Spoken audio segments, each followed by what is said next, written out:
أعوذ بالله من الشيطان الرجيم بسم الله الرحمن الرحيم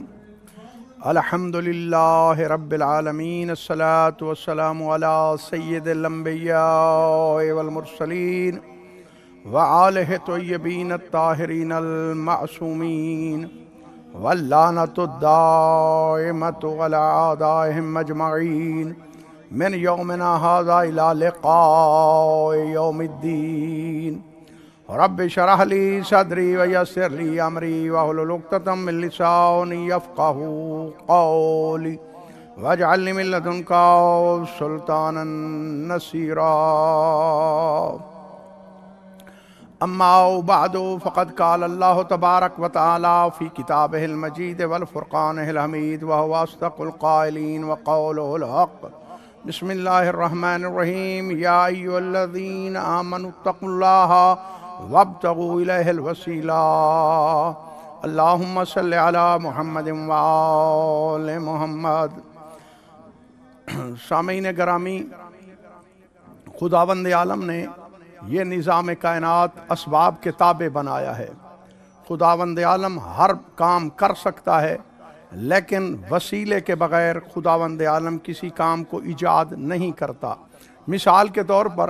اللہ نے اپنی قدرت کاملہ کو ثابت کرنے کے لیے جناب آدم علیہ السلام کو بغیر باپ کے بنایا، جناب حوا کو بھی بغیر باپ کے بنایا، حضرت عیسیٰ کو فقط بغیر باپ کے بنا کے ہمیں دکھایا کہ میں کتنا بڑا صناع ازل ہوں، میں کتنا بڑا کاریگر ہوں، میں کتنا بڑا خلاق کل ہوں۔ لیکن ہمارے لیے خداوند عالم نے یہ قانون بنایا ہے کہ کوئی اپنی نسل بڑھانا چاہتا ہے تو پہلے شادی کرے، اس کے بعد استقرار حمل ہو، اور 9 ماہ کے بعد خداوند عالم اس کو صاحب اولاد کرے گا۔ تو یعنی خداوند عالم نے جو بھی نظام بنایا ہے یہ اسباب کے تابع ہے، سبب کائنات میں موجود ہیں۔ اب دیکھنا یہ ہے کہ بہترین سبب کون سا ہے۔ اس پورے نظام عالم میں اللہ کا سب سے بڑا سبب پوری کائنات میں یہ 14 معصومین علیہ السلام ہیں۔ خداوند عالم نے حکم دیا ہے، اے صاحبان ایمان، تقوی اختیار کرو اور میری طرف آنے کے لیے وسیلہ تلاش کرو، وسیلہ تلاش کرو۔ بغیر وسیلے کے خداوند عالم کسی کا کوئی کام نہیں کرتا۔ اب ہم نے یہ دیکھنا ہے کہ پوری کائنات میں سب سے بڑا وسیلہ کون ہے؟ تو معصومین علیہ السلام فرماتے ہیں نحن وسیلۃ اللہ، ہم 14 اللہ کا وسیلہ ہیں جو مخلوق اور اللہ کے درمیان ہیں۔ ہم مخلوق کو اللہ تک پہنچانے کا ذریعہ اور وسیلہ ہیں۔ تو اب آتے ہیں ہم اپنے موضوع کی طرف۔ آج ہمارے موضوع کا جو اہم مرکز ہے وہ بی بی ام البنین کی ذات والا صفات ہے۔ ہم نے دسترخوان حضرت بی بی ام البنین یہاں پر قائم کیا ہے، اور اس کا مقصد یہ ہے تاکہ جو مومنین حاجت مند ہیں، جس کی کوئی حاجت ہے، جس کی کوئی مشکل ہے، تو بی بی پاک کے اس دسترخوان کے صدقے میں اس کی مشکل حل ہو جائے۔ تو اب ہم نے خداوند عالم کی بارگاہ میں جب بھی جانا ہے وسیلے کے ساتھ جانا ہے، تو ہمارے پاس یہ بھی ایک بہت بڑا وسیلہ ہے۔ اور دسترخوان کافی تھے، آسمان سے بھی نازل ہوتے رہے ہیں، جیسا کہ حضرت عیسیٰ نے کہا اللہم ربنا انزل علینا مائدۃ من السماء۔ حضرت عیسیٰ نے فرمایا اے میرے اللہ، ہمارے لیے آسمان سے دسترخوان نازل فرما۔ تو خداوند عالم نے ان کے لیے دسترخوان نازل فرمایا۔ اسی طرح جناب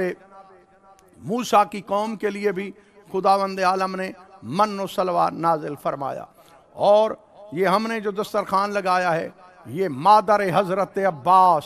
بی بی ام البنین کا دسترخوان ہے، چونکہ ہر شخصیت کو اپنی والدہ سے بڑا پیار ہوتا ہے۔ اگر کوئی مومن بی بی پاک جناب ام البنین کا دسترخوان لگائے، جتنی اس کی استطاعت ہے، اور استطاعت کے مطابق مومنین کو وہ نیاز، وہ لنگر، وہ کھانا پیش کرے اور بیٹھ کے دعا مانگے جناب عباس، اور یہ ہو ہی نہیں سکتا کہ جو باب الحوائج ہیں، جو باب الحسین ہیں، جو حسین بادشاہ کا راز ہیں، جو حجاب جناب سیدہ عالیہ ہیں، اور جو کربلا کی فوج کے جرنیل ہیں، جو سپہ سالار ہیں، جو دعائے حضرت زہرا سلام اللہ علیہ ہیں، تو یہ نہیں ہو سکتا جناب عباس کسی مومن کی وہ دعا جو ان کے سامنے ان کی والدہ گرامی کا واسطہ دے کر پیش کی جائے تو وہ رد کر دیں، یہ نہیں ہو سکتا۔ تو بہترین یہ عمل ہے، مومنین آزما کے دیکھیں۔ اور مخالفین کو میں سمجھانا یہ چاہ رہا ہوں جو وسیلے کے قائل نہیں ہیں،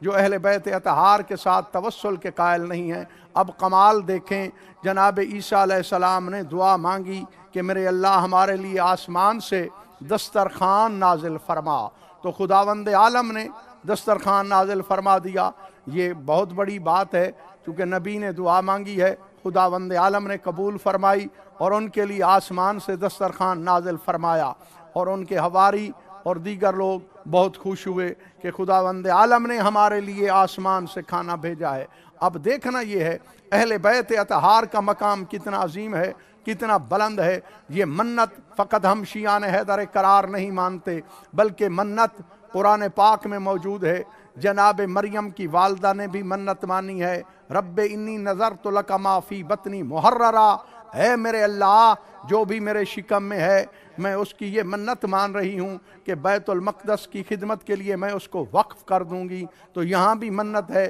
اور سورہ دہر میں بھی منت ہے، یوفون بالنذر، یہ وہ ہستیاں ہیں جو منت پوری ہونے کے بعد اور اس کو انجام دیتے ہیں اور اس کا اہتمام کرتے ہیں۔ تو یہ اہل بیت اطہار نے روزوں کی منت مانی تھی، ایک دن بھی روزہ، دوسرے دن بھی روزہ، تیسرے دن بھی روزہ، اور جناب حسنین شریفین کے لیے یہ منت مانی گئی تھی۔ کمال یہ ہے کہ جب بھی اہل بیت اطہار افطار کے لیے اپنا دسترخوان بچھاتے تو دق الباب ہوتا، اور ایک دن سائل نے کہا میں مسکین ہوں، ایک نے کہا میں یتیم ہوں، ایک نے کہا میں اسیر ہوں، تو ہر روز یہ اپنا کھانا سائلین کو دیتے رہے، سائلین کو دیتے رہے، سائلین کو دیتے رہے۔ اب یہاں پہ دیکھنا ہے حضرت عیسیٰ علیہ السلام دعا مانگ کے اور جناب موسیٰ علیہ السلام بھی دعا مانگ کے آسمان سے کھانے نازل فرماتے ہیں، اور اہل بیت اطہار کا مقام یہ ہے جب وہ اپنا دسترخوان بچھاتے ہیں تو ان سے آ کے ملائکہ طلب کرتے ہیں، جن کو نہ کھانے کی حاجت ہے نہ جن کو بھوک لگتی ہے، حتیٰ کہ حضرت ابراہیم کے پاس بھی جاتے ہیں، وہ اپنا بچڑا بھون کے ان کے سامنے پیش کرتے ہیں تو وہ ہاتھ پیچھے ہٹا لیتے ہیں، کہتے ہیں ہمیں کھانے کی حاجت نہیں ہے، ہم نے کھانا نہیں ہے، ہم کھانے والی مخلوق نہیں ہیں۔ لیکن اس کے بعد اہل بیت اطہار کے دروازے پہ، مولا امیر المومنین کی دہلیز پہ، جناب سیدہ عالمین کی چوکھٹ پہ ملائکہ آ کے گدا گری کر کے روٹیاں لے کے آسمان کی طرف جاتے ہیں اور دنیا عالم کو یہ درس دے رہے ہیں جب ہمیں کھانے کی ضرورت نہیں ہے تو ہم ان سے بطور تبرک طلب کر رہے ہیں، جو محتاج ہیں تمہارے لیے تو ضروری ہے، تمہارے لیے تو واجب ہے کہ اہل بیت اطہار سے طلب کرو اور دعاؤں میں ان سے توسل کرو اور دعاؤں میں ان کے وسیلے کے ذریعے اللہ کی بارگاہ میں جاؤ تاکہ خداوند عالم تمہاری ہر حاجت اور ہر دعا قبول فرما لے۔ اہل بیت اطہار میں سے بی بی پاک جناب ام البنین کا مقام بہت عظیم مقام ہے۔ یہ بی بی کوئی معمولی ہستی نہیں ہے، بلکہ ان کے آنے سے بھی پہلے ان کے والد گرامی کا نام ہے حضرت حزام۔ انہوں نے خواب دیکھا، بلکہ خواب میں، اور پھر اس کی تعبیر بھی ان کے سامنے آ گئی۔ خواب دیکھ رہے ہیں، آسمان سے ایک قطرہ نازل ہوا جو ان کی ہتھیلی پہ آیا، دیکھتے ہی دیکھتے وہ در بن گیا، وہ موتی بن گیا، اور اس کے بعد اسی عالم خواب میں ایک گھوڑے سوار نمودار ہوا۔ اس گھوڑے سوار نے جناب حزام کو سلام کیا اور اس کے بعد فرمایا یہ موتی بیچنا چاہتے ہو؟ میں اس کا خریدار ہوں۔ تو جناب حزام نے فرمایا مجھے تو اس کی قیمت کا اندازہ ہی نہیں ہے۔ تو اس گھوڑے سوار نے کہا یہ اتنا قیمتی موتی ہے کہ کائنات عالم کا کوئی بندہ اس کی قیمت نہیں لگا سکتا۔ تو انہوں نے پوچھا پھر اس کا مطلب کیا ہے؟ تو مطلب یہ بیان ہوا کہ خداوند عالم آپ کو ایک ایسی بیٹی عطا فرمائے گا جو عالمین کے سردار سید الوسیجین امام المتقین علی ابن ابی طالب اسد اللہ الغالب غالب علی کل غالب امام المشارق والمغارب کا حرم بنے گی۔ تو خداوند عالم نے اس بی بی کا مقام بہت زیادہ بلند رکھا ہے۔ جس کا ہم دسترخوان آج منعقد کر رہے ہیں، اور اس کی جو وجہ ہے وہ یہ ہے کہ جو بھی مومنین جو حاجت طلب کرنا چاہتے ہیں، اولاد طلب کرنا چاہتے ہیں، شفا طلب کرنا چاہتے ہیں، وہ ان کے ذریعے خداوند عالم کی بارگاہ میں طلب کر سکتے ہیں۔ تو میں اہل اسلام کی خدمت عالیہ میں یہ عرض کر رہا ہوں، ہم ائمہ ہدا علیہ السلام سے جو مانگتے ہیں، جو ان کو وسیلہ قرار دیتے ہیں، ان کو اللہ سمجھ کے نہیں مانگتے بلکہ ان کو باب اللہ سمجھ کے مانگتے ہیں، اللہ کا دروازہ سمجھ کے مانگتے ہیں، اور ان کا واسطہ دے کر مانگتے ہیں، چونکہ ان سے بڑا اور وسیلہ کائنات میں اللہ نے بنایا ہی نہیں ہے۔ اگر ان سے بہتر کوئی اور وسیلہ ہوتا تو ہم ضرور اس وسیلے کے ساتھ توسل کرتے۔ اللہ نے پوری کائنات میں ان سے بڑھ کے اور کوئی وسیلہ نہیں بنایا، اس لیے ہم ان کے توسل سے دعا مانگتے ہیں،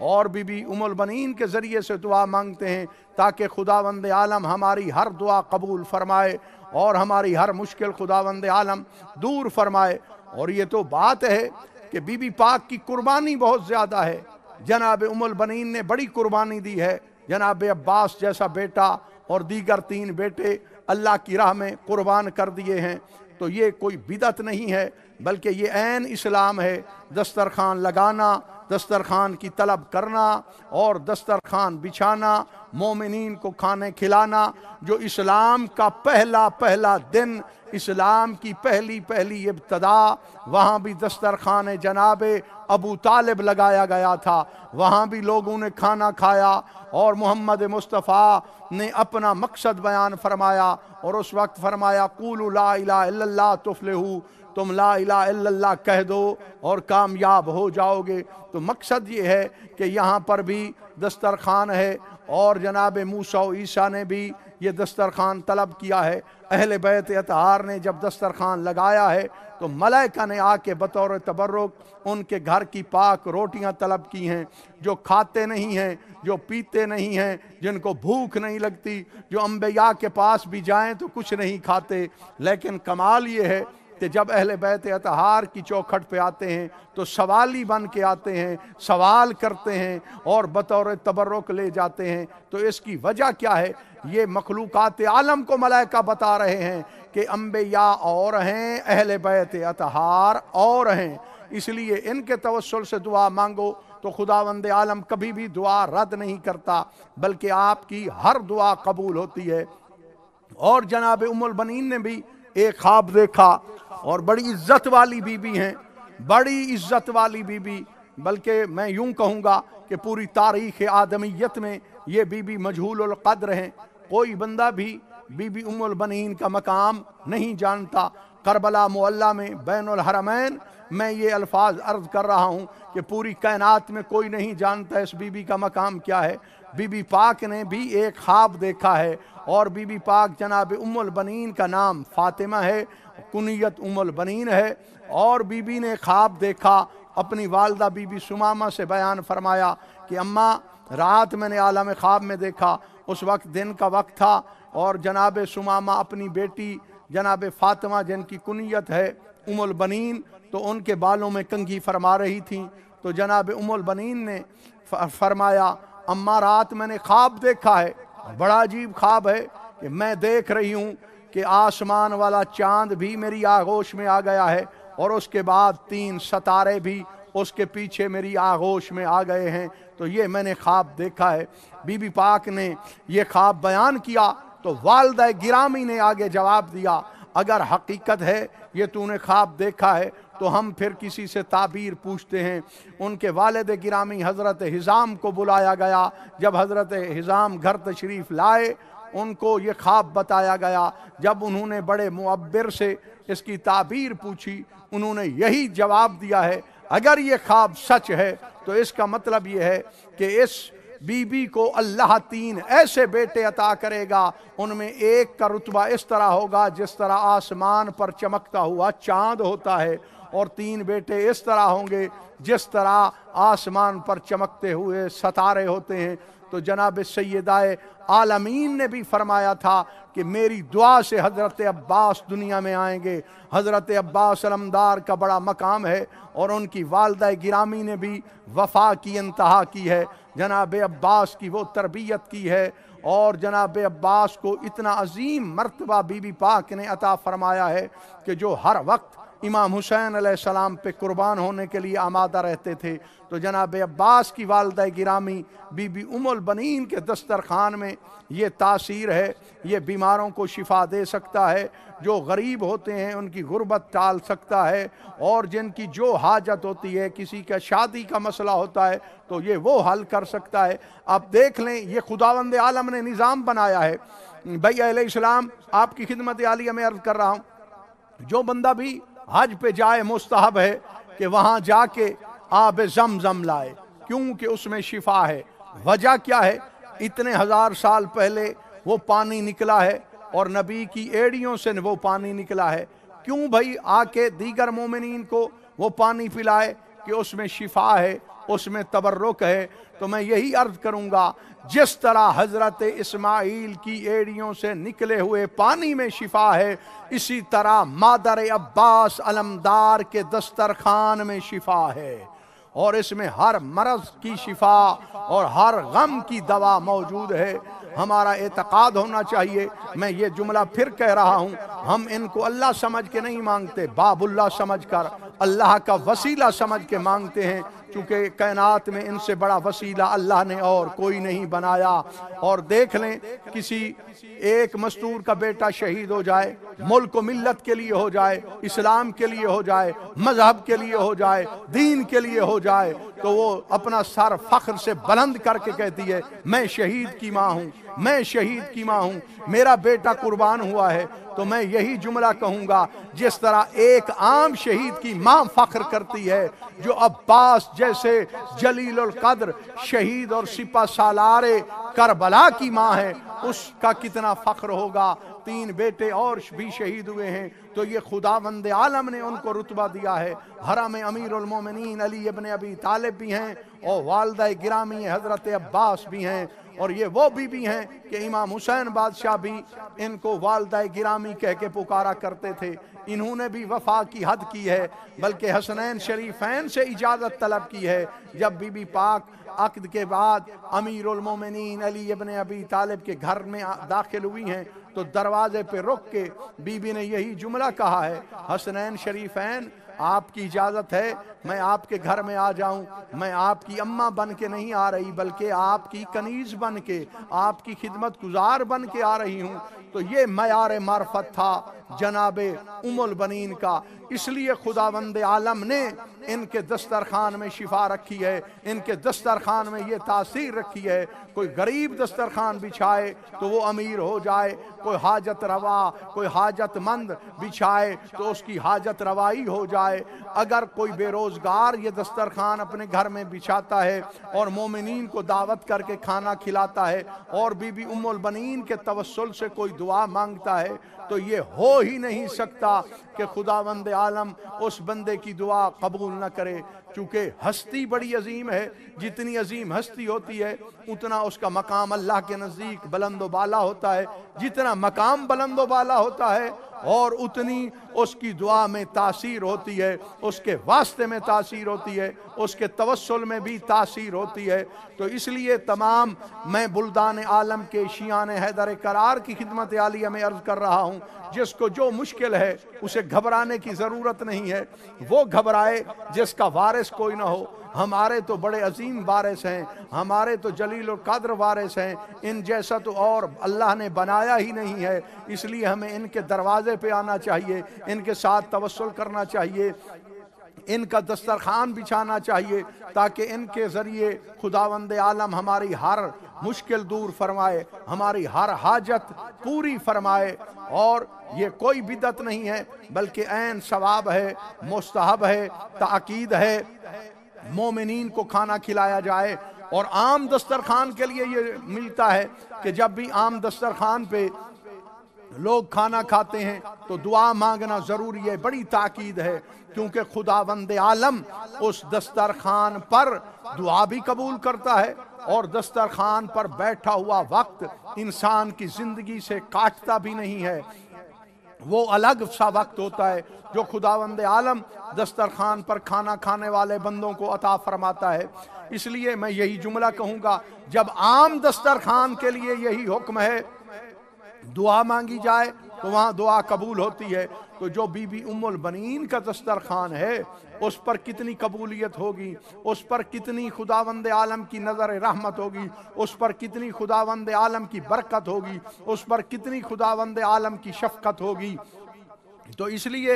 گھبرانے کی ضرورت نہیں ہے، بلکہ اپنی مشکلات دور کرنے کے لیے ائمہ ہدیٰ علیہ السلام سے توسل ضروری ہے۔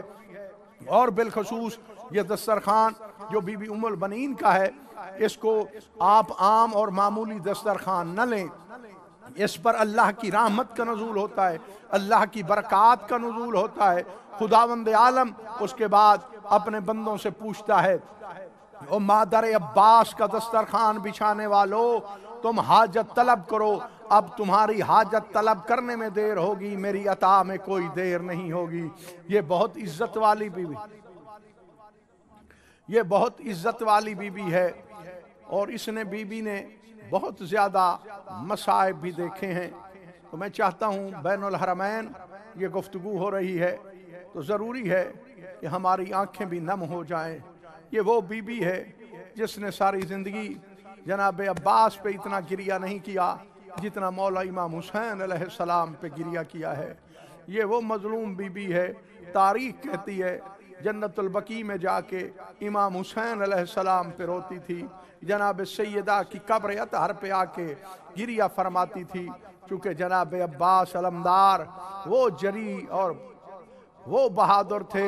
جنہوں نے اپنی زندگی اسلام پہ قبول کر دی۔ اور بی بی ام البنین نے فرمایا، میرے بیٹے عباس، تو نے مجھے سرخ رو کیا، دنیا و آخرت میں مجھے سرخ رو فرمایا، او میرا عباس بیٹا، او میرا حسین بیٹا۔ وَسَيَعْلَمُ الَّذِينَ ظَلَمُوا وَأَيَّ مُنْقَلِبٍ يَنْقَلِبُونَ۔ اللہم صلی علی محمد وعلی آلہ وصحبہ۔